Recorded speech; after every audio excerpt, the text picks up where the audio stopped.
येत्या 6 फेब्रुवारी रोजी कोल्हापूर महानगरपालिकेसाठी महापौर उपमहापौर यांची निवड होणार आहे. या पार्श्वभूमीवर अजिंक्यतारा कार्यालयात महाविकास आघाडीच्या सर्व नगरसेवक आणि नगरसेविकांची बैठक पार पडली. माजी आमदार ऋतुराज पाटील या बैठकीच्या अध्यक्षस्थानी होते. यावेळी महाविकास आघाडीकडून पूर्ण ताकदीनं महापौर उपमहापौर पदासाठीची निवडणूक लढण्याचा निर्णय घेण्यात आला.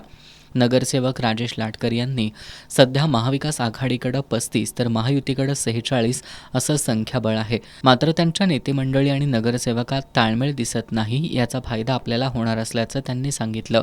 काँग्रेसचे शहराध्यक्ष सचिन चव्हाण यांनी महापौर पदासाठी ओबीसी प्रवर्गातील एकूण 8 नावं वाचून दाखवली.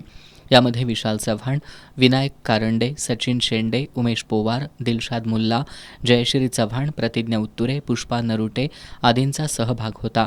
या सर्वांना त्यांचं मत विचारण्यात आलं. यावेळी सर्वांनी एकमतानं निवडीबाबत समिती जो निर्णय घेईल तो मान्य असल्याचं सांगितलं. तर उपमहापौर निवडीसाठी सुद्धा निवड समिती जो निर्णय घेईल तो मान्य असल्याचं सर्व नगरसेवक आणि नगरसेविका यांनी सांगितलं. माजी आमदार ऋतुराज पाटील यांनी आमदार सतेज पाटील यांच्याशी फोनद्वारे चर्चा करून महापौर पदासाठी सचिन मारुती शेंडे तर उपमहापौर पदासाठी दुर्वास कदम यांना उमेदवारी देण्यात येत असल्याचं सांगितलं. यावेळी बोलताना माजी आमदार ऋतुराज पाटील यांनी कोल्हापूर महानगरपालिकेच्या निवडणुकीत आपण इतिहास घडवलाय. सर्वात मोठा पक्ष आपण ठरलो असून या निवडणुकीत आमदार सतेज पाटील यांनी एकट्यानं झुंज देत वादळात दिवा लावण्याचं काम केलंय. फक्त कोल्हापूर नाही तर संपूर्ण राज्यानं हा इतिहास पाहिलाय. सध्या महायुतीच्या नेतेमंडळीत आणि नगरसेवक यांच्यामध्ये ताळमेळ नाही. आपण घट्ट राहिलो तर विजय आपलाच आहे असा विश्वास व्यक्त केला.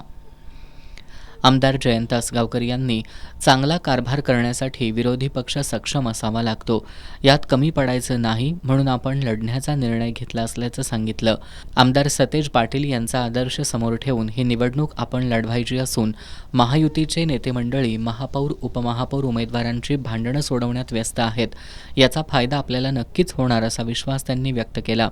यावेळी आनंद माने, सूर्यकांत पाटील बुद्धियाळकर, बाळासाहेब सरनाईक, सुनील मोदी, भारती पोवार, सरलाताई पाटील, संजय पोवार वाईकर यांच्यासह नवनिर्वाचित नगरसेवक उपस्थित होते.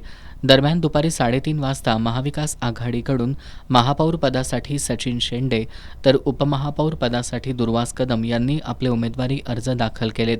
निवडणूक निर्णय अधिकारी नगर सचिव सुनील बिद्रे यांनी त्यांचे अर्ज स्वीकारले. यावेळी महाविकास आघाडीचे नगरसेवक, नगरसेविका आणि पदाधिकारी उपस्थित होते.